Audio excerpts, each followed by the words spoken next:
ಇನ್ನು ಬೆಂಗಳೂರಿನ ರಾಮೇಶ್ವರಂ ಕೆಫೆಯಲ್ಲಿ ಬಾಂಬ್ ಸ್ಫೋಟ ಕೇಸ್ಗೆ ಸಂಬಂಧಪಟ್ಟ ಹಾಗೆ ತನಿಖೆ ಸಂದರ್ಭ ಮತ್ತಷ್ಟು ಶಾಕಿಂಗ್ ಅಂಶಗಳು ಬಯಲಾಗ್ತಾ ಇದೆ.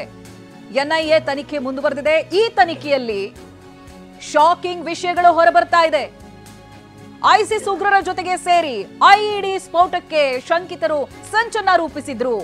ಪಕ್ಕಾ ಪ್ಲಾನ್ ಅನ್ನ ಮಾಡಿಕೊಂಡು ಐಇಡಿ ಸ್ಫೋಟಿಸ್ತಾ ಇದ್ದಂತ ಶಂಕಿತರು ಮೊದಲು ಸ್ಥಳವನ್ನ ಗುರುತಿಸಿ ಒಂದೇ ವಾರದಲ್ಲಿ ಬಾಂಬ್ ತಯಾರಿ ಮಾಡ್ತಿದ್ರಂತೆ.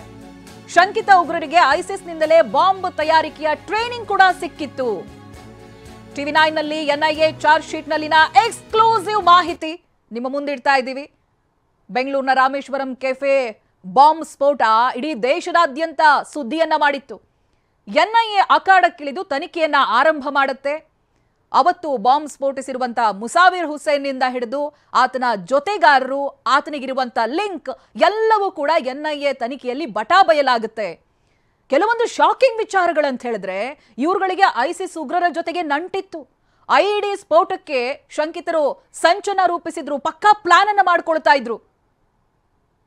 ಐಇಡಿಯನ್ನ ಸ್ಫೋಟಿಸ್ತಾ ಇದ್ರು ಶಂಕಿತರು. ನೋಡಿ, ಯಾರ್ಯಾರ ಹೆಸರುಗಳು ಕೇಳಿ ಬರ್ತಾ ಇದೆ, ಅವೆಲ್ಲ ಮಾಹಿತಿಗಳು ಸ್ಕ್ರೀನ್ ಮೇಲೆ ನೀವು ನೋಡಬಹುದು. ಐಸಿಸ್ ಜೊತೆಗೆ ಸಂಪರ್ಕವನ್ನ ಇಟ್ಕೊಂಡಿದ್ರು 6 ಶಂಕಿತ ಉಗ್ರರು. ಯಾರೆಲ್ಲ? ಅಬ್ದುಲ್ ಮತೀನ್ ತಾಹಾ, ಮುಸಾವಿರ್ ಹುಸೇನ್, ಶಾರಿಕ್ ಅರಾಫತ್ ಅಲಿ, ಮಾಜ್ ಮುನೀರ್, ಹಾಗೆ ಮುಜಾಮಿಲ್ ಶರೀಫ್. ಐಸಿಸ್ ಜೊತೆಗೆ ಇವರು ಸಂಪರ್ಕವನ್ನ ಇಟ್ಕೊಂಡಿದ್ರು. ಒಟ್ಟು 6 ಜನ ಶಂಕಿತ ಉಗ್ರರು. ಎನ್ಐಎ ತನಿಖೆಯಲ್ಲಿ ಎಲ್ಲವೂ ಕೂಡ ಬಟಾಬಯಲಾಗಿದೆ. 6 ಶಂಕಿತ ಉಗ್ರರ ಪೈಕಿ 4ವರಿಗೆ ಬಾಂಬ್ ತಯಾರಿಕೆಯ ಟ್ರೈನಿಂಗ್ ಕೂಡ ಕೊಡ್ಲಾಗಿತ್ತಂತೆ. 4 ಜನರಿಗೆ, ಯಾರಂತ ಹೇಳಿದ್ರೆ ತಾಹಾ, ಮುಸಾವಿರ್, ಶಾರಿಕ್, ಮಾಜ್ ಮುನೀರ್ಗೆ ಟ್ರೈನಿಂಗ್ ಕೂಡ ಕೊಡ್ಲಾಗಿತ್ತು. ಆನ್ಲೈನ್ ಮೂಲಕವೇ ಐಸಿಸ್ ನಿಂದ ಟ್ರೈನಿಂಗ್ ಅನ್ನ ಪಡೆದಿರ್ತಾರೆ ಈ 4 ಜನ. ಒಂದು ಐಇಡಿ ಬಾಂಬ್ ತಯಾರಿಕೆಗೆ 1 ವಾರ ಕಾಲಾವಕಾಶವನ್ನ ಇವರು ತಗೊಳ್ತಾ ಇದ್ರಂತೆ. ಬಾಂಬ್ ತಯಾರಿಕೆಗೆ ಆನ್ಲೈನ್ ಮೂಲಕವಾಗಿ ಅದಕ್ಕೆ ಬೇಕಿರುವಂತಹ ಕಚ್ಚಾ ವಸ್ತುಗಳು ಏನೇನ್ ಬೇಕೋ ಅದನ್ನ ಖರೀದಿ ಮಾಡ್ತಾ ಇದ್ರು ಆನ್ಲೈನ್ ಮೂಲಕವಾಗಿ. ಇನ್ನು ಮಂಗಳೂರಿನಲ್ಲಿ ಶಂಕಿತರು ಸ್ಫೋಟಿಸಲಾಗಿದ್ದಂತ ಕುಕ್ಕರ್ ಬಾಂಬ್ ನಿಮಗೆ ನೆನಪಿರಬಹುದು. ಆ ದೃಶ್ಯಗಳಲ್ಲೂ ಕೂಡ ಗಮನಿಸಬಹುದು ನೀವು.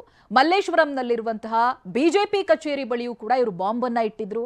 ಬೆಂಗಳೂರಿನ ದಿ ರಾಮೇಶ್ವರಂ ಕೆಫೆ ಬಳಿ ಇಟ್ಟಿದ್ದಂತ ಬಾಂಬ್, ಈ ಜಾಗದಲ್ಲಿ ಇಟ್ಟಿದ್ದಂತ ಬಾಂಬ್ಗಳ ತಯಾರಿಕೆಗೆ 1 ವಾರ ಟೈಮ್ ಅನ್ನ ತಗೊಳ್ತಾ ಇದ್ರು ಇವರು.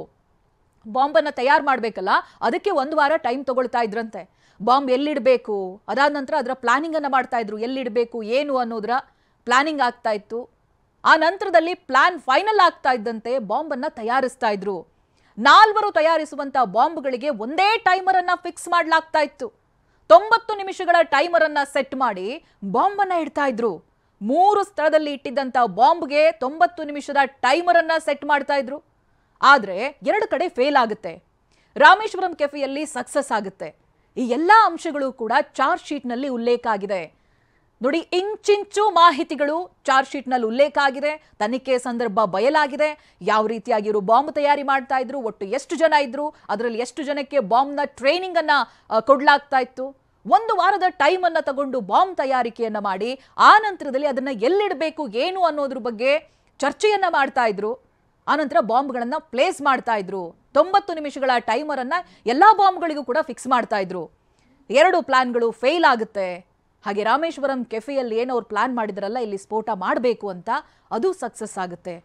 ಅದರ ಪರಿಣಾಮ ಎಷ್ಟೋ ಜನ ನೋವನ್ನ ಅನುಭವಿಸ್ತಾರೆ, ಗಾಯಗಳಾಗ್ತವೆ. ಅವತ್ತಿನ ದಿನ ನಿಜಕ್ಕೂ ಅಲ್ಲಿ ಊಟಕ್ಕೆ ಬಂದವರು ನರಕವನ್ನೇ ನೋಡ್ತಾರೆ.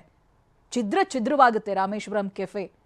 ಆ ಕೆಫಿಟೇರಿಯಾದಲ್ಲಿ ಆ ಒಂದು ಅರಿವೇ ಇರೋದಿಲ್ಲ. ಮಧ್ಯಾಹ್ನ ಊಟಕ್ಕೆ ಬಂದವರು ಹೀಗೊಂದು ಬಾಂಬ್ ಸ್ಫೋಟ ಆಗುತ್ತೆ ಅನ್ನೋದು ಆ ಒಂದು ಅರಿವು ಯಾರಿಗೂ ಕೂಡ ಇರೋದಿಲ್ಲ ಅವತ್ತು ಬಂದವರಿಗೆ.